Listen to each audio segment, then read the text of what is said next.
ዛሬ ለሰው ልጆች ሁሉ የተሰጠ ጸጋ እናያለን። በጣም ወሳኝ ስለ ጸጋ እናያለን። ሰው ልጆች ሁሉ ሊላበሱት የሚችሉ ጸጋ እናያለን። እሱ ዝምታ ይባላል።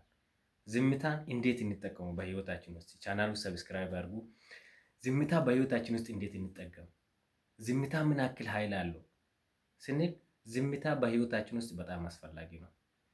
ዓለም ሁሉ እኛን ትኩረት የሚፈልግበት ሰዓት እኛ ከራሳችን ጋር እንዴት ዝምታን እንጠቀመው? በህይወታችን ውስጥ ለምንፈልገው ነገር እንዴት ዝምታን እንጠቀመው? ዝምታ ብዙ ነገር ነው። ዝምታ ነገሮችን በጥንቃቄ እንድንወስን እና ለዓላማችን እንድንተጋ ይሰጠናል። ትኩረት እንድንሰበስብ ያደርገናል። ለምን? አይምሯችን ብዙ ነገሮችን ይይዛል። ብዙ ነገሮችን የያዘ ነገሮችን ደግሞ በአይምሯችን ይዘን እንተኛለን፣ እንነሳለን፣ የሆነ ስራ እንሰራለን፣ እንመለሳለን። እንደዚህ ስናደርግ ትኩረታችን እየተበተነ የሆነ የምንፈልገው ነገር ላይ ትኩረት ማድረግ አንችልም። ዝምታ ለዛ ምን አክል ያስፈልጋል ስንል ደግሞ ዝምታ በጣም አስፈላጊ ነው። ያ ነገር ላይ ራሳችን ጋር ጊዜ ወስደን የሆነ ጊዜ ወስደን ዝምታ ላይ ስንገባ የቀኑ ውሏችን እንገመግማለን። ዝምታ ውስጥ ምን አክለኛ አይምሯችን እየረበሹ የሆነ ቃላቶችን የሆነ ትኩረታችን እየፈለጉ የነበሩት ብዙ አይነት ውከት ውስጥ የነበረው ነገርን ወደ ዝምታ ስንወስዶ መጨበጥ የማንችለው ነገር ነው። አይምሯችን እያጨናነቀ የነበረ መጨበጥ የማንችለው ነገር ነው። ስለዚህ ትኩረታችን ሰብስበን ለምንፈልገው ነገር ትኩረት እንዲኖረን ያደርገናል። ዝምታ ከራስ ጋር ጊዜ ስንወስድ በእውነት አሁን ብዙዎቻችሁ እስቲ ራሳችሁን ስልካችሁ የእናንተ ስልክ ዘግቶ ምን ያክል ነው ከራሳችሁ ጋር የሆነ ጊዜ መውሰድ ይጨንቃችኋል። ለምን? አልተለማመድንም ማለት ነው። ከራሳችን ጋር አልተዋሃደን። ግን ዝምታ ኃይል አለው። ምንጩን ሁላ ለምሳሌ አንድ ምሳሌ ልስጣችሁ። ማግኔት ነገሮችን ወደ ተለያዩ ቦታ ማግኔት ብረቱን ሲስብ ማለት ነው።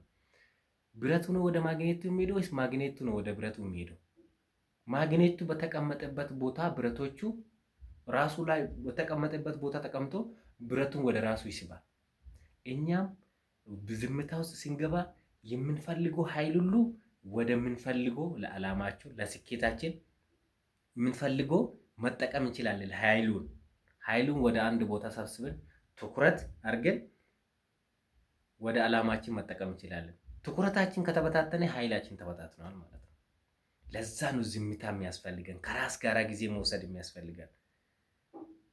ዝምታ ደግሞ ወደ ሌላ ውሰዱት፣ ወደ ጓደኞቻችሁ ውሰዱት። ለምሳሌ አንድ የአርሰናል ደጋፊና የማንቸስተር ደጋፊ እኩል አብሮ ቁጭ ብሎ ሲከራከሩ፣ ሲጨቃጨቁ፣ ወከባ ሲፈጥሩ ዝም ብላችሁ ስትመለከቱ ትዝብት ውስጥ ገብታችሁ እነሱ ስትመለከቱ የሚግባቡ ሰዎች ናቸው? አይግባቡ።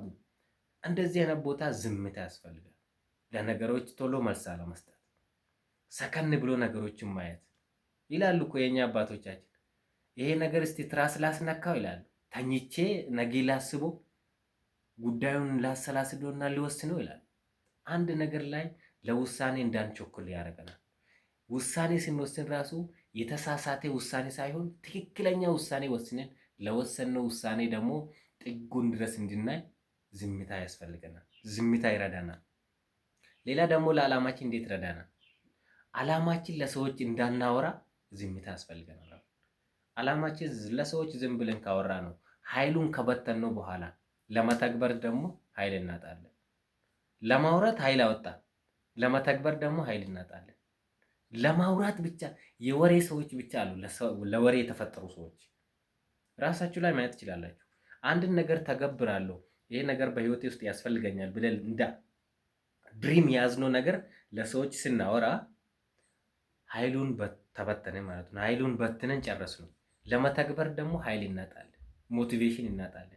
ያ ኃይል ስናጣ ደግሞ መጀመሪያ የበተነው ኃይል እዚህ ጋር ነው ዝምታ የሚያስፈልገን። ዝምታ ነገሮችን በጥንቃቄ እንድናስብ ያደርገናል። ያሰብነው ሀሳብ ላይ ደግሞ ወደ ውሳኔ እንድንገባ፣ የወሰንነው ውሳኔ ደግሞ ሙሉ ፎከሳችን ሰብስበን ያንን ነገር ተግብረን ውጤታችን ይናገራል ማለት ነው። ዝምታ ለዚህ ነው የሚያስፈልገን። በህይወታችን ውስጥ አንድን ነገር ከማውራት በፊት ከዝምታ ከራሳችን ጋር አድርገን ወስነን ተግብረን ውጤቱ ሲናገር በዝምታ ውስጥ ነው ትልቁ ኃይል መውጣት የሚችለው። ከውስጣችን የሆነ ኃይል መጠቀም የሚችለው በዝምታ ውስጥ ስንቆይ ነው። እንግዲህ ዓለም እንደ ቢፌ ነች። በቃ የኛ ትኩረት ሁሉም ቦታ በትና የሆነ ነገር እየፈለገች ነው ከኛ። ዝምታ ውስጥ ስንገባ ግን ነገሮቹ መጥቶ እንደ ዛፍ ሊያንገዳግዱን አይችሉም። በቃ ዝምታ ውስጥ ስንገባ ነገሮችን አስበን እንናገራለን። በዝምታ ውስጥ ደግሞ ትልልቅ ተጽዕኖ ፈጣሪ ሰዎች ይነሳሉ። ዝምታ ውስጥ ገብቶ ከራሳቸው ጋር ጊዜ የሚወስዱ ሰዎች ማለት ነው። ዝምታ ሰው ምን ያክል ከራስ ጋር ጊዜ ትወስዳለህ? ከራስ ጋር ምን ያክል ጊዜ ከራስ ጋር እንዴት ትነጋገራለህ? ያ ኃይል ነው ዛሬ ላይ የሚያስፈልገው። ያ ኃይል አንተ ጋር ካለ ማንም ምንም ሊያስቆም አይችልም። ለምትፈልገው ነገር ለምሳሌ ባልና ሚስት ተጣሉ እንበል። የሆነ መሀላቸው የሆነ ነገር ተፈጠረ።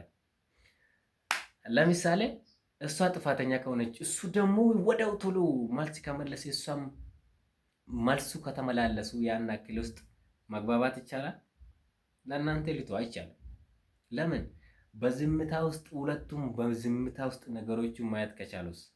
ትላንት እኮ እንደዚህ ነገር ተፈጥሮ ነበር፣ በማግስቱ ሲያወሩ ትላንት እኮ እንደዚህ ነገር ተፈጥሮ ነበር፣ እንዴት ዝም አልኩ? አይ እኮ በወዲያው ነገሩን ካየ ነው ላይፈታ ይችላል፣ ወደ ሌላ ነገር ሊዞር ይችላል ብዬ ለዛ ነው ዝም ያልኩት።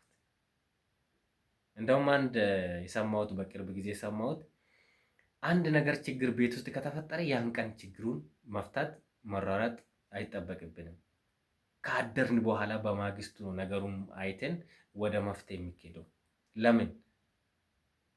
ጊዜ ከራስ ጋር መውሰድ ይሄ ነገር ልክ ነው ልክ አይደለም፣ ለምን ተፈጠረ ብሎ ከራሳችን ጋር ጊዜ ወስደን ስናይ ነገሩን በሰከነ መልኩ መፍታት ይቻላል ማለት ነው። ዝምታ በህይወታችን ውስጥ በጣም አስፈላጊ ነው። ስሜታችን እንድንቆጣጠር ያደርገናል። አንድ ሰው እኮ የሆነ ነገር ሲፈጠር ስሜታዊ የሆነ መልስ ሲመልስ ወደማይሆን ጉዞ መጓዝ ችለዋል ማለት ነው። ለምን?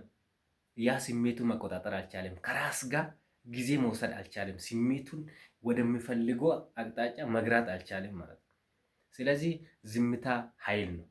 ይህንን ኃይል ደግሞ በህይወታችን ውስጥ ከተጠቀምንበት ወደምንፈልገው ጉዞ እንድንጓዝ ይረዳናል።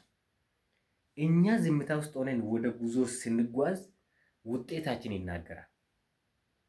ስለዚህ እኛ በአፍ መናገር ይሻለናል ወይስ ደግሞ ውጤታችን እንዲናገር ማድረግ ይሻለናል? በዝምታ ውስጥ ሆነን ሙሉ ኃይል እኛ እጃችን ላይ ይዘን ያ የያዝነው ኃይል ደግሞ የሆነ ነገር ውጤት አምጥቶ ውጤቱ ደግሞ ሲናገር ዋ ያ ነው ትልቁ ኃይል ማለት ነው። ስለዚህ ይህንን ኃይል አውቀን ብንጠቀመው በህይወታችን ውስጥ ብዙ ነገሮችን መቀየር እንችላለን።